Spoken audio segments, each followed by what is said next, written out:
This week on Art on the Air features two artists that will be featured at South Bend's 2024 For the Love of Art Fair with electric cellist Michael Jon DeHays and sculptor Susan Ward, whose welded assemblages are created using pieces of metal, wood, and other materials. Our spotlight's on Tom Byelick's new book, Road to Nowhere, reflecting on overcoming career challenges. Express yourself through art and show the world your heart. Express yourself through art and show the world your heart. You're in the know with Esther and Larry. Art on the air today. Stay in the know with Larry and Esther. Art on the air our way.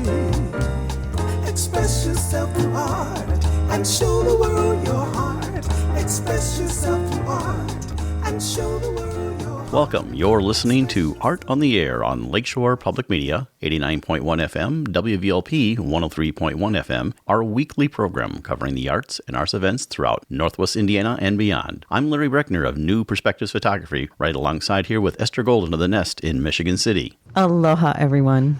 We're your hosts for Art on the Air. Art on the Air is supported by an Indiana Arts Commission Arts Project Grant, South Shore Arts, and the National Endowment for the Arts. Art on the Air is heard every Sunday at 7 p.m. on Lakeshore Public Media, 89.1 FM, also streaming live at lakeshorepublicmedia.org, and is available on Lakeshore Public Media's website as a podcast. Also heard on Friday at 11 a.m. and Monday at 5 p.m. on WVLP 103.1 FM, streaming live at wvlp.org, and Tuesdays at 4 p.m. on WDSO 88.3 FM. Our spotlight interviews are also heard Wednesdays on Lakeshore Public Media. Information about Art on the Air is available at our website, breck.com/AOTA. That includes a complete show archive, spotlight interviews, plus our show is available on multiple podcast platforms, including NPR One. Please like us on Facebook, Art on the Air, WVLP, for information about upcoming shows and interviews. And we'd like to welcome back to Art in the Air Spotlight, who's been with us before in one other mode with the Tomfoolery Fun Club. We'll talk a little bit about that, but Tom Byelick is coming back, and he just is coming out with a new book called Road to Nowhere, and it's about his 7 key takeaways from a series of career blunders that he survived, and he's going to tell us a little about it. Tom, welcome to Art in the Air Spotlight. Thanks, Aloha, Larry. Tom. Hi, Esther. How are you? It's a good day. It is. So tell us a little bit about the motivation for writing the book and maybe the background of it. A little about your background, which most people know you from our show, at least, about tomfoolery. But, you have a whole different career that you came to this from. I do. Thanks, Larry. Thanks for bringing it up. My career has been varied. I like to think I've had a couple of different careers in my lifetime. I started in corporate America and then transitioned over into the entrepreneurial world with tomfoolery and some other ventures. The book that I just have completed, it's a book in which I share my journey of a series of career blunders and provide what I think are some invaluable lessons for anyone that's navigating what are some unpredictable terrains of their career. How it came about, like everybody else, I always joked about, one of these days I'm going to write a book, or that's going to be in my book, and so on and so forth. Never really think that I would have taken a pen to paper and tried to do that, because I guess I didn't think I could do it. I've done some teaching at Purdue Northwest, and the previous semester I served as a guest speaker for one of the classes, and I was talking about careers in sales, which is where I spent a good part of my life in pharmaceutical sales. And one of the students raised his hand and he asked me a question, and he said, if you could go back and do anything differently in your career, what would you do, or would you do anything differently? And my ego self wanted to respond, you know what? No, I wouldn't do anything differently. Everything turned out exactly the way I wanted, and I learned a lot, and it's perfect. But if I said that, I would have been lying to him and lying to myself. And after thinking about it for a minute, I looked at him. I said, if I could build a time machine and go back and correct everything that needed to be redone in my career, that time machine would be burned out by about 1990. And hopefully the parts would be available so that I could rebuild it so that I could get back home to 2023. There were just so many things that started to flood into my mind of things that I would do differently. And that's where I started to think, well, maybe I do have some some material here for a book, and it's a short read. I call it a flight book. It's one of those books where if you're going to take a short flight somewhere, by the time you take off and open it and start reading it, by the time you land, you'll be done. Yeah, but it's also a very smooth, engaging read. Yes. Yes, Well, it's thanks, quick, Esther. but it's very, it really flows beautifully. Well, thanks. It's not meant to be a how-to book. Like, there are many self-help books out there. And a lot of times I question the people that are writing these books when we're telling us what to do. Do they know what to do? For example, there are books out there that tell you how to build your business. Well, have the people that are writing the books, have they built a business? Or how to build your social media following? I can help you do that. Well, then you look and they've got 150 followers on social media. I'm not trying to tell anybody what to do. Matter of fact, when I teach my class at Purdue, I told the students, I'm not really trying to tell you what to do because I know it all.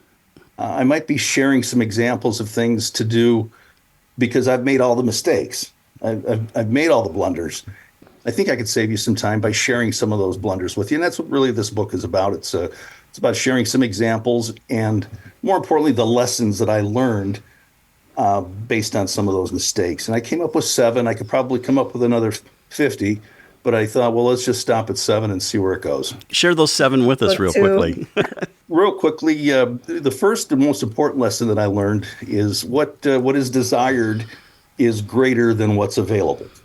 And what I mean by that is when we look to do things that we really want to do, we enjoy those more. We put our heart and soul into it, and I learned that later in life, and it turns out better. But I've made the mistake many times of taking what was available. For example, I talk in the book about I was a director of 2 different chambers of commerce. I took those jobs because they were available.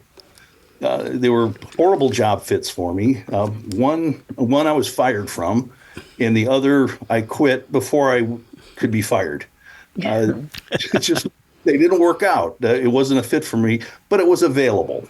So I just encourage people to do what you want and work toward your strengths rather than settling for what comes your way.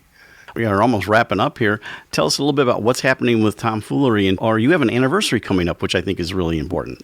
Oh, yes. Well, thanks, Larry. We do have our 10th anniversary. Tomfoolery celebrates anniversary number 10 here in February.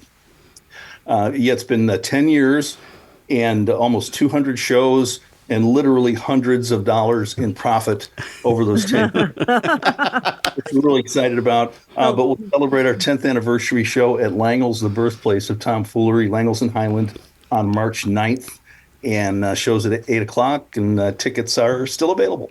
How can you find both the book and about Tomfoolery real quick? Okay, well, the book is available on Amazon and through Barnes & Noble, and then also on Kindle. The full title is I Traveled the Road to Nowhere and I Arrived Safely. That's the full title of the book.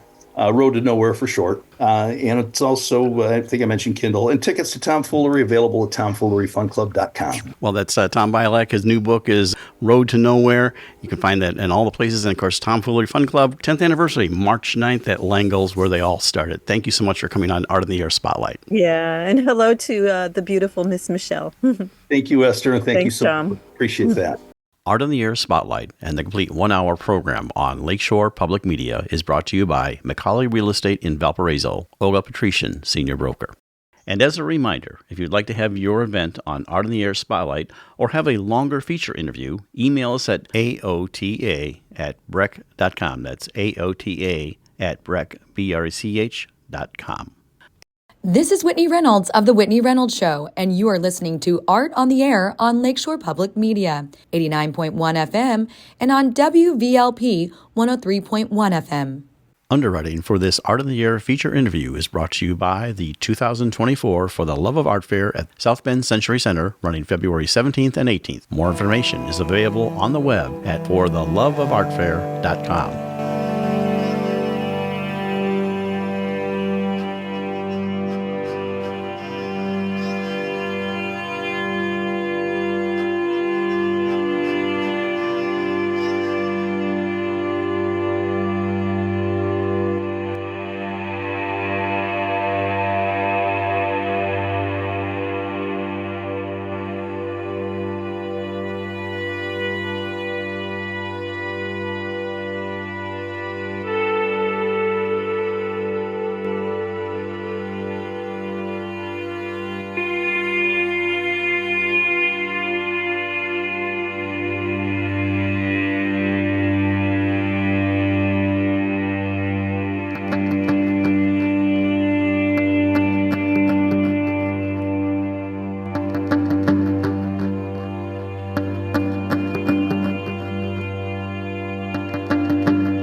would like to welcome Michael Jon DeHays to Art on the Air. Michael is a freelance electric cellist, composer, and recording engineer. He performs on electric cello as informal. Michael will be performing at Shireen Johnson Klein's For the Love of Art Fair at the Century Center in South Bend, Indiana, happening February 17th and 18th of 2024. Martian Jungle Walk is what you have been listening to now. Thank you for joining us on Art on the Air. Aloha and welcome, Michael. Hi, nice to meet you. Nice to meet you. Thank you for having me. Well, we appreciate you coming on Art in the Air and sharing everything. And we're interested in your, like I always say, origin story. Like to say how you got from where you were to where you are now. So tell us all about Michael. Well, it's a long story because I've been for a while, but I started out born in Mishawaka, Indiana, or actually Elkhart, Indiana, and whisked away to Mishawaka while I was still in diapers. And so I've been pretty much raised in Mishawaka. And I came from a somewhat musical background. My grandparents were both very musical on my mother's side. And not many of my cousins are, but evidently the gene landed on me. But my grandfather was a barbershop quartet singer, and he was part of the Doctors of Harmony. And those guys were the international champions in 1947. So they took it very seriously. And he always sang to us all the time and made us sing and be around music. My grandmother was in Sweet Adelines. Oh, so wow. Perfect pair. Always music. All right. Excellent. So yeah, and she played organ too. So they allowed me as a toddler to fiddle around with the organ, and I just got a real good dose of early music. And then in elementary school, they normally started people in musical instruments about fourth grade, but they came around, they were a little short for the orchestra. So they came around in third grade and gave us a little aptitude test where they play a little phonograph record and you answer a bunch of questions about timing, tempo, which note is higher or lower. And I passed that, so I got to join the orchestra. And that was I picked up violin, and it wasn't very long until I switched to cello. And the way it happened is there was this little gal. She was tinier than me. I wasn't a very big kid, but she decided she wanted to play cello, but she couldn't carry it off the ground. She was dragging it on the ground. So every day after school, I would see her dragging that thing, and I would say, here, I'll carry that. You just carry this violin, and I would walk her home. And then it only took about a week before I said, you know what? Why don't you just play violin and I'll play cello? That way I don't have to walk you home every day. And so we switched. So yeah, I started off bad with girls because that was kind of, in hindsight, what was wrong with walking her home? I don't know. But anyhow, I ended up playing cello. And then after the first week of that, I realized that I had made a mistake picking violin. Anyhow, I loved the cello, and I've just been in love with it ever since. So I came up through the Mishawaka public schools, and they had an excellent music program, and I had private instruction all the way through high school. And then I music right away. I decided I would join the United States Air Force. And so I kind of put all my music on hold for just a very short time while I was getting educated and trained in what I was to go do for them for 4.5 years. And I always had a cello, but I didn't play it very often. In junior high, I picked up an electric bass, and it just wasn't really cool to be in the orchestra when I was in junior high school. So I always had a problem getting gals then too. And then a friend of mine showed me a bass guitar, and I thought that would be cool. That's the ticket, you know. So I started playing both and string bass too in the orchestra. So I played that bass guitar for probably, 40 years. And the cello always kind of took a back seat to that after I got out of school. So fast forward to past all my Air Force duties, I decided to raise a family, and I didn't do a whole lot of music, but there was some bands during that era. And then I discovered this fellow by the name of Ed Sheeran. I was playing a band gig, and he was on the screen. They had the sound down, but I saw this one guy with a tiny guitar playing to a sold out stadium. And I asked my guitar player friend, I said, hey, where's the band? He said, he doesn't have a band. It's just him. I said, that whole stadium's just for that one guy? How's he making the music? And he said, he's got a looper. And so I went home and looked that up, and discovered the technology that allows me to do what I'm doing now. And that was a whole game changer, because all the time I grew up playing cello, I always wished that I could create and have more than just 4 strings or more than just one part to play at the same time. And I tried recording and doing different things, but it was never really fun until I found that portable recording studio called the Loop Station. And it took 2.5 years to get used to playing with a loop station, and it made my brain hurt. It was so difficult to actually perform the music and deal with all the technology at the same time. But that pretty much brings me up to where I'm at now, and I'm just loving it, being able to do my own parts and harmonize with myself, do all that. It's a joy. So what was the difficulty, if there was any, transitioning from a traditional acoustic cello to what you're playing now? Well, on acoustic cello, typically we always had music put in front of us, and I can read. So that's one challenge, is when you're playing an electric cello, at least whenever I've performed professionally in front of an audience, I try not to use a music stand. I know they do in the orchestra, but that's some highly technical music that they're playing, and it's very difficult to memorize all of that. Although we always did memorize it, but we had the music in front of us just in case we, needed it. So it was there as a crutch. But so I didn't use music for all the years that I was playing bass guitar in bands, because nobody printed the music for all the songs that we wanted to do. So we learned how to do it by ear. So I'd say the hardest part of switching over from acoustic cello to the electric was actually just doing everything by ear and being able to, in your head, transcribe parts that you hear in a song and somehow figure out how to play them on cello. It's definitely not cello part. So, Michael, yes. I'm curious about the difference in vibration of playing an acoustic cello and an electric cello. How does that feel to you? What is the difference in it? Yeah, that's a very good question. And there is a definite difference there. I remember that's part of the thing that made me love the cello so much. When you're playing an acoustic cello, it's touching your knees and your breastbone. Right. And of course, it's right next to your ear. And your hands are in connection with it through a bow or through your fingers on the strings. So with electric cello, I chose to play it standing up. So it eliminates the vibration to my body. I put it on a stand. So that makes a little bit of difference, but I try to make up for it by having an audible monitor pointed toward me where I can get the vibrations through the sound that it's putting out. And it's not the same, but it's very close, and it's enough to really get in touch with the instrument, and you can still feel it. So I've just been looking recently, a company named Sun Amplifiers has started recreating their old tube amplifiers from the 1960s and 70s. And they're as tall as me. And I was thinking it would be really nice to play a cello through one of those just so I could really feel it, So, Mike, we want to give a chance to describe your musical style, but I think I also want you to queue up for the first song we want to hear is Bossa Nova Delight. So tell us a little bit about that and your musical style. We'll take a quick listen to that.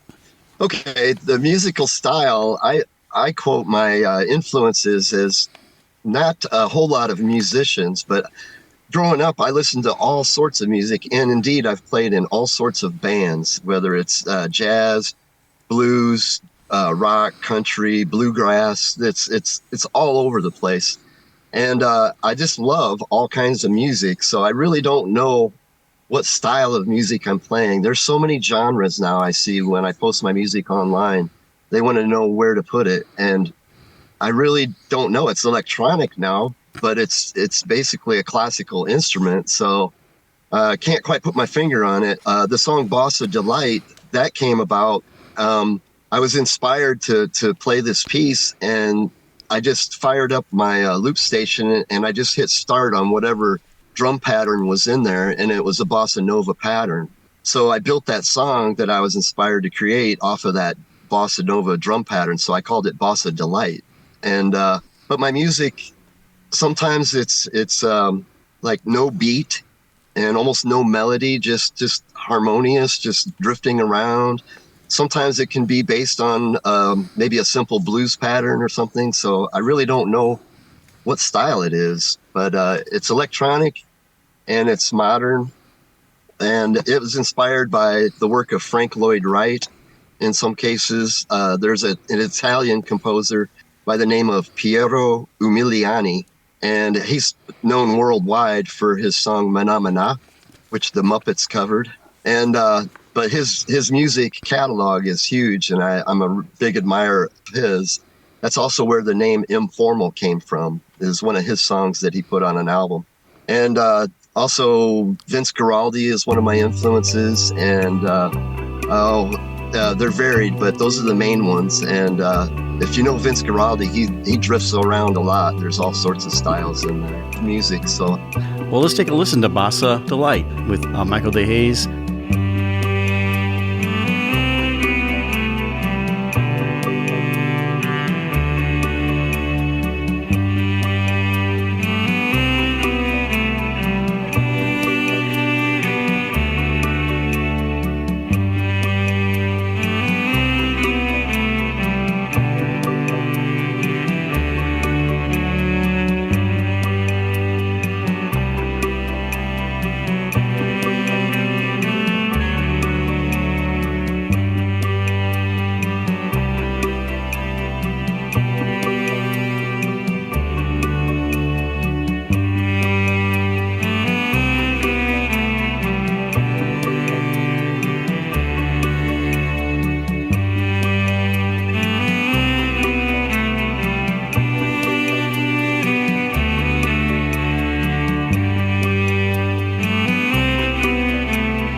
And that was Bossa Delight with our guest today, Mike DeHays, Informal. He's an electric cello musician, so a very interesting piece there. Right. Mike, I have a question about the residency you had earlier. So when you have a residency like that, what is it like to plot out your music? And since you are a composer, do you take artistic license and improvise on your own music, especially with a long residency like that? Yeah, absolutely. With a long residency, I like to keep things fresh. I memorize everything, so it would be very difficult to learn a different 4 or 3 hour set for every week, or even put in 4 of them in rotation or whatever. I probably have 6 hours worth of material total that I've got memorized. But so what I do is I not only take license with my own compositions, but I also take license with compositions by other artists. When I'm playing them live, I like to maybe I'll stay on the bridge or the chorus for another 8 bars or 12 bars and just kind of improvise over that. And that keeps me interested. I don't get burned out on playing because it's always a little something different. And it's very alive because a lot of people go to a place more than once, like during a particular residency. So it keeps it fresh. Absolutely. It's important.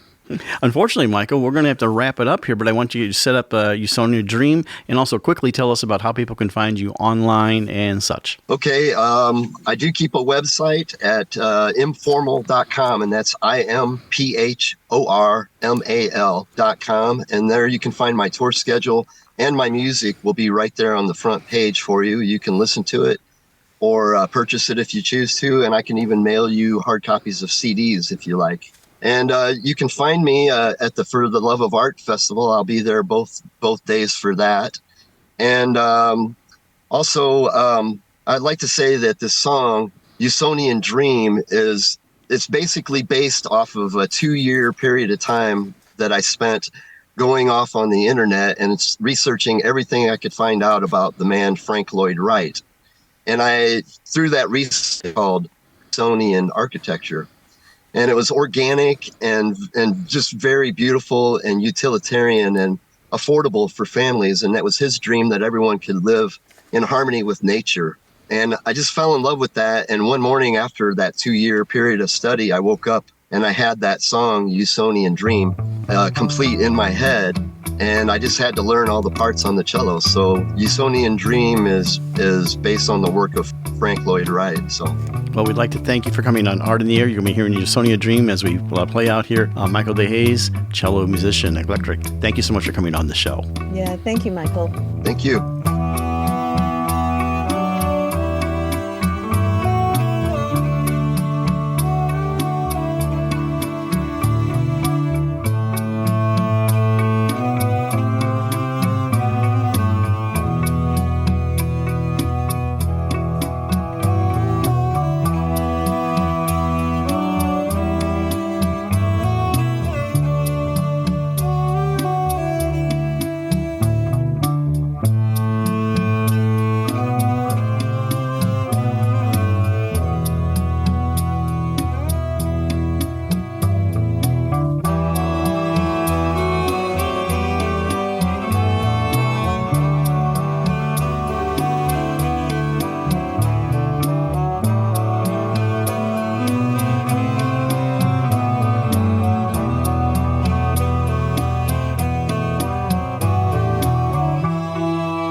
Art on the Air listeners, do you have a suggestion for a possible guest on our show? Whether it's an artist, musician, author, gallery, theater, concert, or some other artistic endeavor that you are aware of, or a topic of interest to our listeners. Email us at aota@brech.com. That's aota@brech.com. Art on the Air is supported by an Indiana Arts Commission Arts Project Grant, South Shore Arts, and the National Endowment for the Arts. Hi, this is singer-songwriter Kenny White, and you're listening to Art on the Air on Lakeshore Public Radio 89.1 FM and on WVLP 103.1 FM. Underwriting for this Art on the Air feature interview is brought to you by the 2024 For the Love of Art Fair at South Bend Century Center, running February 17th and 18th. More information is available on the web at fortheloveofartfair.com. We would like to welcome Susan Ward to Art on the Air. Susan is a sculptor, assemblage artist, and printmaker. She writes that art allows her to reflect on life and lets her express her interpretation of current events. Art is her way of recording memories. Susan is one of the exhibiting artists with Shireen Johnson Klein's For the Love of Art Fair in South Bend, Indiana at the Century Center, happening February 17th and 18th of 2024. Thank you for joining us on Art on the Air. Aloha and welcome, Susan. Thank you. Appreciate this. Well, Susan, we kind of want to know about your origin story, where you were born, early art influences, if you had it. And I think I even remember reading your bio that sometimes you came late to some of the art you've learned.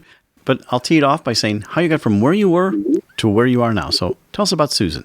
I was born and raised in Naperville, Illinois, which is a suburb west of Chicago. My mother actually was toying with art, and she took some graphic design. So I think I got the art influence from her. She was actually a singer and did performing. I am not a performing person. I do art because I want to be behind the scenes. But I remember, gosh, we couldn't keep glue or tape or paper or scissors in the house, and I wasn't using them. So I go way back. I actually went to the Art Institute of Chicago. I schlepped my portfolio on the train to downtown Chicago, did the interview, and was accepted. I was only able to attend one semester because it's so expensive. But it's still one of my crowning glories that I did make it into the Art Institute and was able to attend there. Then kind of life took over. I got married. I had 3 children. I now have 5 grandchildren.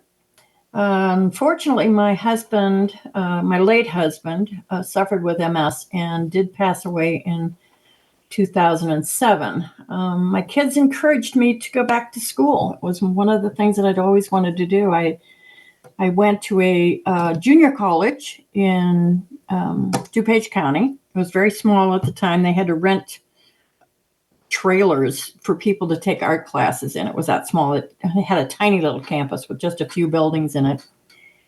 That had to go by the wayside when life took over. And as I said, my children encouraged me to go back to college, which I did.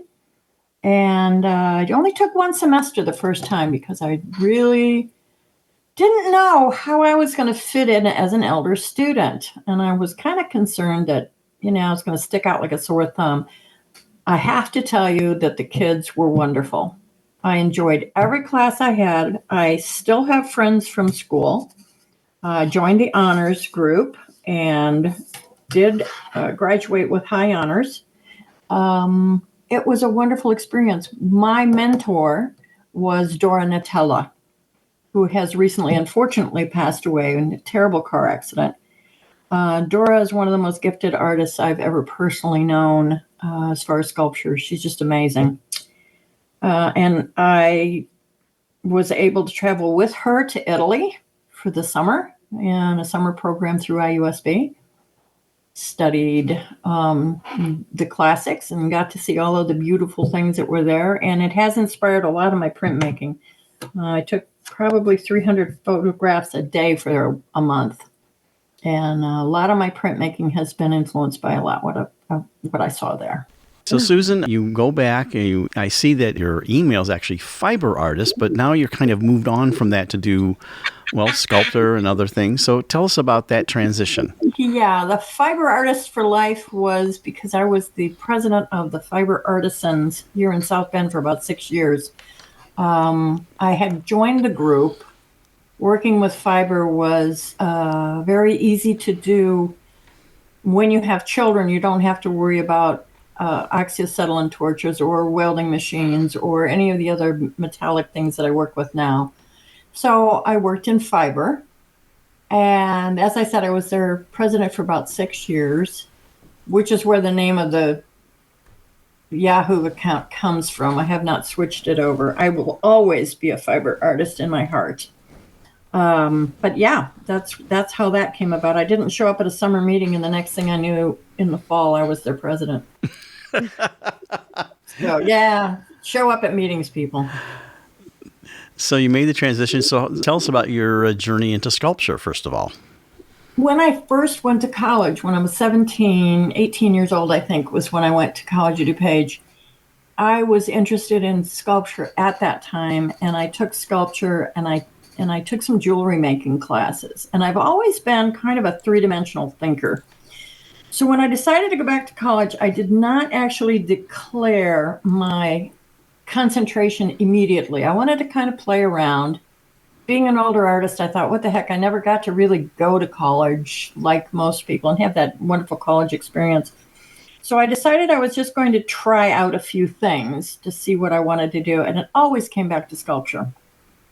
For a short time period, I almost switched and had printmaking as my major because I took printmaking with Alan Larkin, who is a very renowned local artist and is amazing. But unfortunately, it was the last class that he taught before he retired. So I said, okay, fine. God's telling me stick with sculpture, which I did. And then printmaking was a minor, art history was a minor, and I was working on a photography minor. But I didn't want to take 2 more semesters, so I didn't finish that one. So now all these different disciplines blend together to do what you do now. Can you describe the convergence of everything? It's I'm almost bipolar in this because I do have the sculptural things that I do with my welding and heavy metal, but I also have worked in clay, and I have done additive and subtractive. I've done sculpting in alabaster and other stones. I like all of it.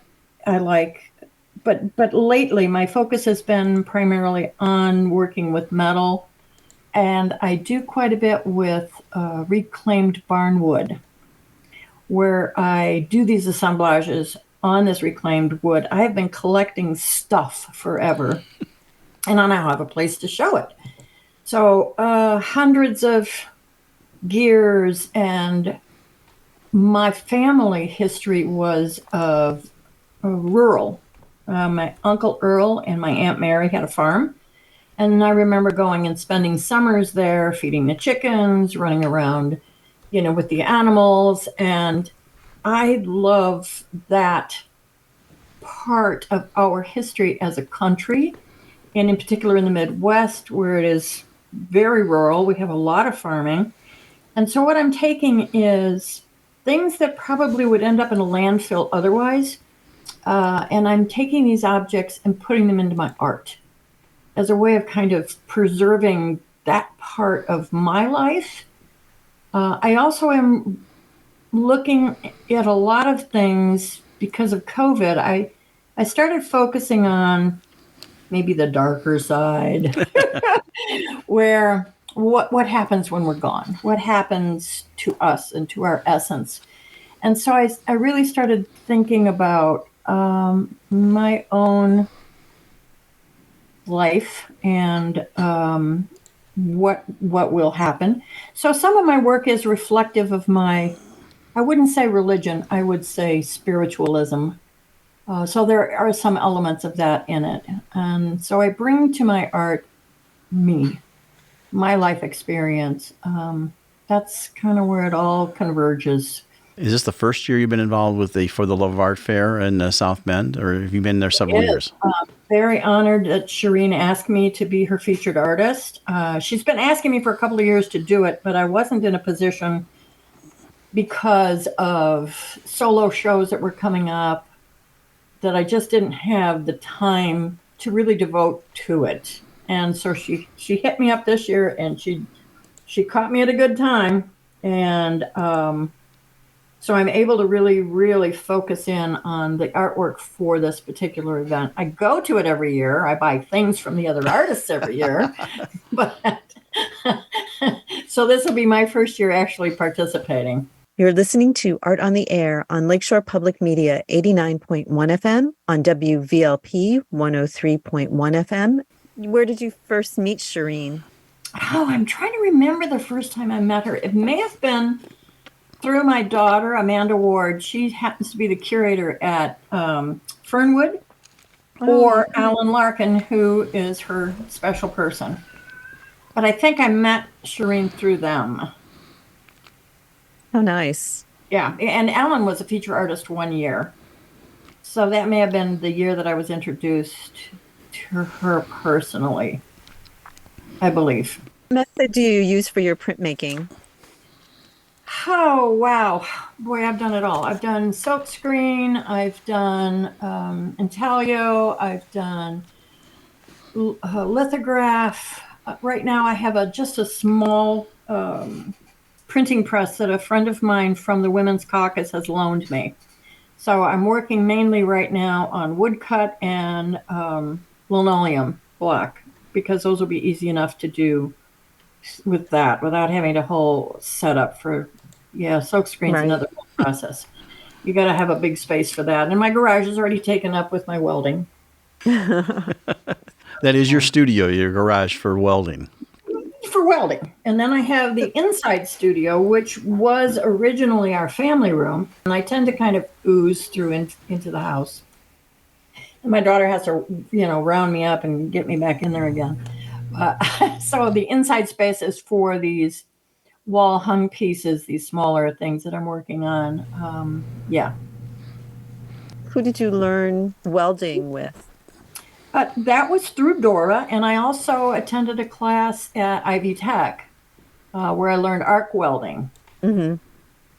The MIG and TIG was through IUSB with Dora. And we did some blacksmithing too, which is incredible. I love doing that. I would like to do more blacksmithing. There's kind of an active community, believe it or not, in the area of blacksmiths. Readily available when I decide to dive back in again. You touched briefly on COVID, and we have found some artists that was a very creative period and others that shut down. Tell us how COVID and the pandemic affected you and your art. Initially, I did do a shutdown. Initially, it was just, oh my God, but then art's a funny thing with me. I can only shut down for so long, and then I don't sleep. And call it what you will, God, the spirit, whatever, starts waking me up at 3 o'clock in the morning. He says, I've got this great idea that you need to do. Wake up. I go, it's 3 in the morning. Really? And that kept going. And I felt like I just needed to do something. And again, it was pursuing my own mortality, kind of looking the world at large, where we were going to be heading next. And that was my outlet. And that's when I started doing these smaller wall hung pieces, because I didn't have my welding equipment set up at that time. So I was taking these things that I had collected over the years and started putting them on this barn wood. So is it, do you have a personal source for the barn wood? I mean, does it have a history with you personally? Part of it was purchased. It's funny because it was on Facebook, and this guy said he had barn wood. He was in Ligonier. So we drove down there, and he was just destroying this barn. He was raising it, and then put up a pole barn, which is disgusting because this was a gorgeous, gorgeous old barn. But I can understand it gets expensive to keep up with these things. So he was selling off the barn wood. And it's funny because one of my pieces he had like this little outbuilding that was attached to the barn. And I was looking at the hinges and some of that, and I said, oh gosh, that looks really great. I love that. He just ripped the whole thing off and gave me the whole door.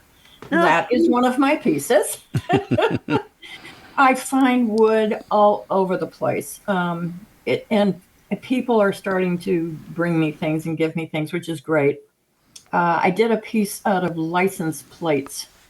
Most of them, no, all of the ones in that license plate sculpture were license plates I'd saved up over the years. And they go back to the 70s. And it's a skull. I do a lot with skulls. And I call it Have Your Kicks on Route 66. And that was right about the time that the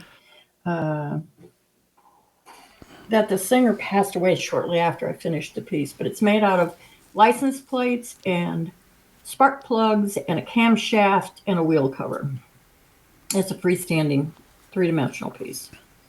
But I now have people giving me license plates again, so there may be another one in store. We don't know what it's going to be yet.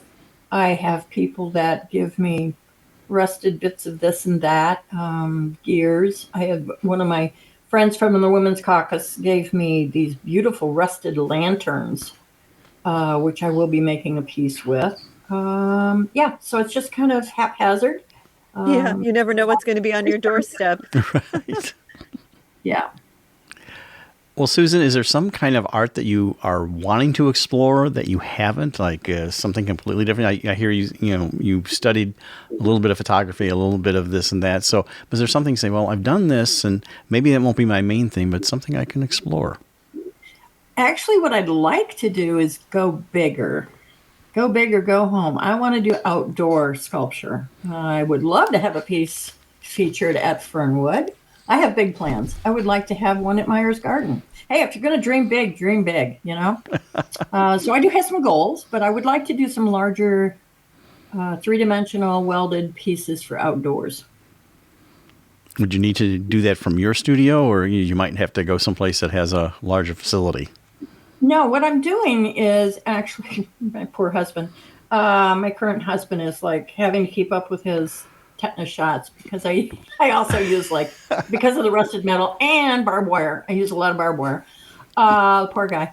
And so he has to schlep all this stuff. And so what I've been doing is doing it modularly so that we can take them apart and put them together on site, which has been a lot smarter. Because the stuff is really heavy. So for the love of my husband, I'm making them smaller now in pieces. What we do for our spouses, right? Oh, yeah. And he is a wonderful, wonderful supporter of the arts. He's also an art collector. He's into painting, which I don't necessarily do, but that's okay. It's all right. But yeah, he's one of my biggest fans. So what kind of work can everybody expect to see at the For Love of Art Fair? I will be having some of the larger pieces so that they can see what I do. But I'm planning to have some small 3-dimensional sculptures, miniature sculptures. And I've made 5 so far, hoping to get a few more done.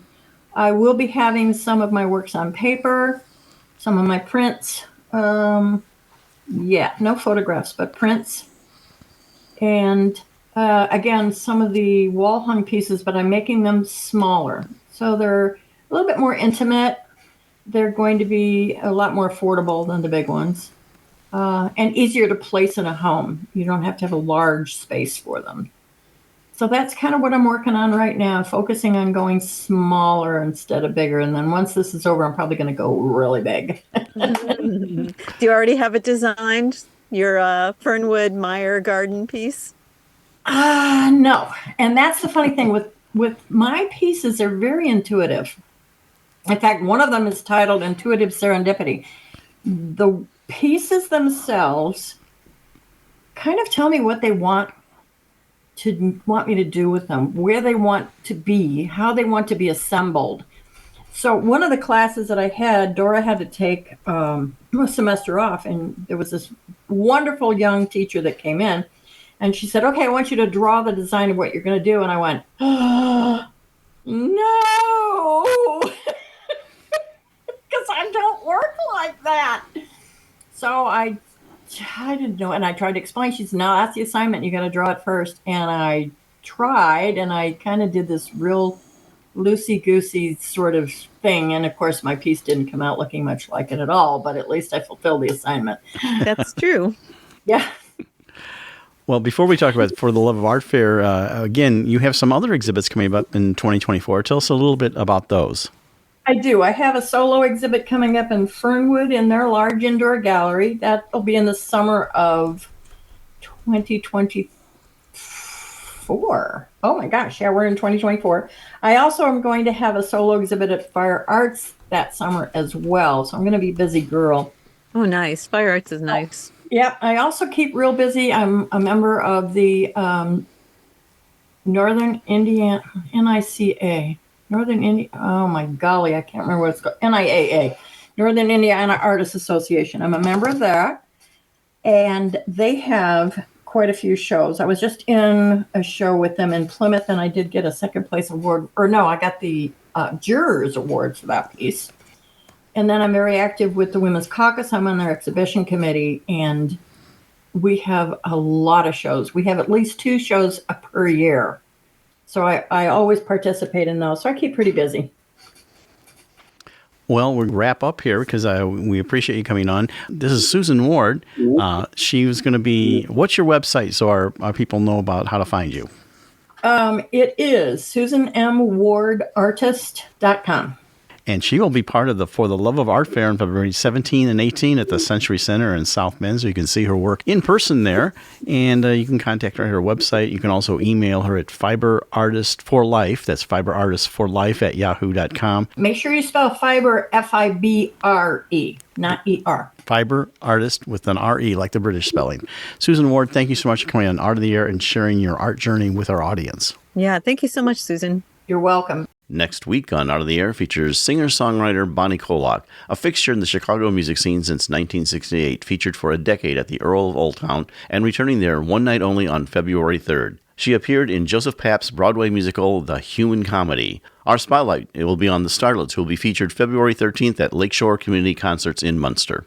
We'd like to thank our guests this week on Art on the Air, our weekly program covering the arts and arts events throughout Northwest Indiana and beyond. Art on the Air is heard Sunday at 7 p.m. on Lakeshore Public Media, 89.1 FM, also streaming live at lakeshorepublicmedia.org, and is available on Lakeshore Public Media's website as a podcast. Art on the Air is also heard Friday at 11 a.m. and Monday at 5 p.m. on WVLP 103.1 FM, streaming live at wvlp.org. Our Spotlight interviews are heard every Wednesday on Lakeshore Public Media. Thanks to Tom Maloney, Vice President of Radio Operation for Lakeshore Public Media, and Greg Kovach, WVLP's Station Manager. Our theme music is by Billy Foster with a vocal by Renee Foster. Art on the Air is supported by an Indiana Arts Commission Arts Project Grant, South Shore Arts, and the National Endowment for the Arts. We'd like to thank our current underwriters for Lakeshore Public Media, Macaulay Real Estate in Valparaiso, Olga Patrician, Senior Broker. And for WVLP, Walt Breidinger of Paragon Investments. So we may continue to bring you Art in the Air. We rely on you, our listeners and underwriters, for ongoing financial support. If you're looking to support Art on the Air, we have information on our website at breck.com/AOTA, where you can find out how to become a supporter or underwriter of our program in whatever amount you are able. And like I say every week, don't give till it hurts. Give till it feels good. You'll feel so good about supporting Art on the Air. If you're interested in being a guest or send us information about your arts-related event or exhibit, please email us at aota@brech.com. That's aota@brech.com, or contact us through our Facebook page. Your hosts were Larry Brechner and Esther Golden, and we invite you back next week for another episode of Art on the Air. Aloha, everyone. Have a splendid week. Express yourself through art and show the world your heart. Express yourself through art and show the world your heart.